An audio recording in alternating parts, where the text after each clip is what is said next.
Hey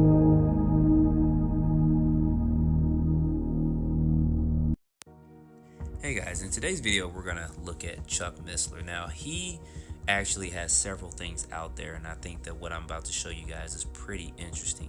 I heard him do a lecture a long time ago on UFOs, UAPs, and it was really interesting.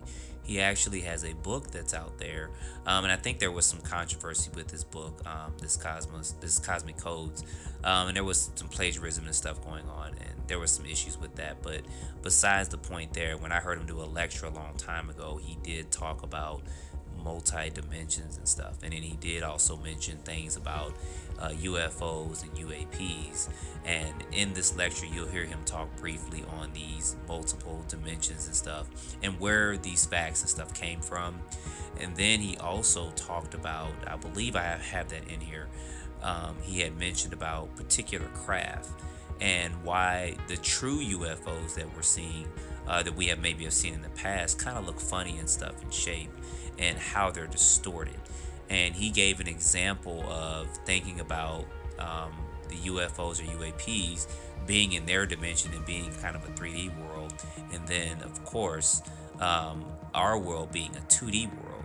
And in one of his lectures that he talked about, he actually mentioned how when these craft come from their dimension over to ours, our dimension can't hold the properties of a 3D dimensional cube, so they have the 2D dimension, what it looks like. So he goes into more depth about that a little bit in this video, but I did hear him talk about this a while back and I thought it was pretty fascinating. So I wanted to share this little cliplet with you guys and get you guys' thoughts. So tell me guys in the comments below what you guys think about this after you watch this. So let me go ahead and get this started. And in as early as 1984, and it's still a current conjecture because there's still problems with it, but scientists now generally believe that you and I live not in 3 or 4 or 5, but in 10 dimensions. And if you read in this area, you'll encounter superstrings and such, and we have briefing packs on this for those that want to get into it more. The point being, we need to understand that the 3 dimensions you and I are familiar with are not all there is. There's more. Let's imagine you and I can't move up. It'd be futile for me to try to communicate 4, 5, 6 dimensions to us together without having more mathematical tools. But what we can do is we can go the other way, and it may stretch our horizons here a little bit.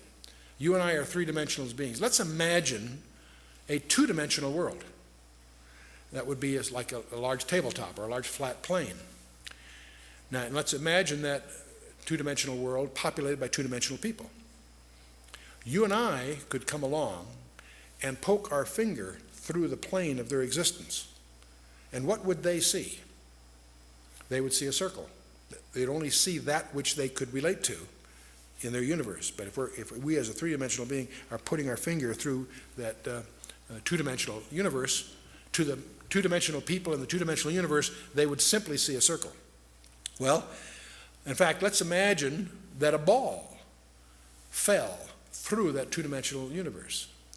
To the 2-dimensional observer in that 2-dimensional universe, he'd see from nothing to a point, it'd grow to a large circle, and then it would shrink back to a point and disappear. He wouldn't be able to relate to what happened because he doesn't have the insight of that 3rd dimension. You with me so far? Now, if you had some other kind of a shape, say a tumbling cube, it also would go through and it would take odd shapes as it passed through and then disappear. So one of the problems we have, suppose you and I are going to try to communicate a 3-dimensional object to that 2-dimensional world. How would we go about it? Well, there's a couple of ways. One would be to do what an architect would call projection. For example, if we had a cube, we could, in effect, shine a light that would give you a profile of that in 2 dimensions. And you discover very quickly that that works, but it's not too useful in letting the 2-dimensional person understand a 3-dimensional cube. So there's another way you could do it. You could take a 3-dimensional cube and you could unravel it. You could take it and just unfold it and lay it out, and that would be a way to communicate to this 2-dimensional person what this 3-dimensional cube is like. But you'd quickly discover as you tried to do that, his understanding is likely to be incomplete. You say, Chuck, what's all this got to do with anything? Well, let's talk about a 4-dimensional cube. That's called in mathematics a Hinton cube, and there are such things. The only place I know of it, it's called a tesseract. That's an unraveled Hinton cube. This is a four-dimensional cube unraveled into 3 dimensions. You say, gee, what good is that? There's only one place I know of where this has actually been used constructively. And amazingly enough, it was by Salvador Dali. I never realized what a sophisticated mathematician he was, but in his Corpus Christi painting, he actually has Christ on a four-dimensional cube as a cross, implying his mastery over time as well as space. And I imagine there's probably not one observer in 100 that really understands the sophistication that Salvador Dali was demonstrating by this piece of abstract art. But that's a Hinton cube or a tesseract, and that's the. But anyway, let's get back to hyperspaces then. The main point I want to get across: you and I live in 3 spatial dimensions, and that time is a physical property. That's very important to us in our ministry because we know that the Bible is an integrated message. 66 books penned by 40 guys over thousands of years. And yet it's integrated, and not just thematically. The very design of the text itself evidences integration. But what's mysterious about that integration also implies that the origin of that message is from outside the dimensionality of time because of the nature of its structure, its use of writing history before it happens, and so forth. So that's very important. Now, in particle physics, they talk about 10-dimensional strings as the nature of our universe. What fascinates me about that is that that's exactly what 2 Hebrew scholars back in the 13th century, 12th century, predicted just from their study of Genesis 1, is that we live in 10 dimensions, 4 dimensions are knowable, and 6 are not knowable, to use their jargon. But in any case, the suggestion, it's the only one that we've encountered that really can reconcile what we think we know, is that the UFOs apparently are hyperdimensional. They apparently can enter our dimensional under certain conditions for certain periods of time.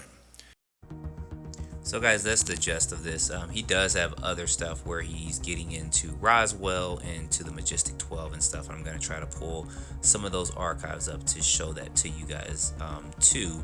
But I wanted to get some of your thoughts on this philosophy or this theory of what he talked about here with these interdimensions and hyperdimensions, and what he talked about with some of the distortion of the spaceships and stuff. But anyway, put your comments down below because I always try to go through those. You guys have some really good comments that you put down there, and stay tuned for more videos. As always, don't forget to like, subscribe, share this with your friends, and I'll see you guys in the next video. Thanks for watching.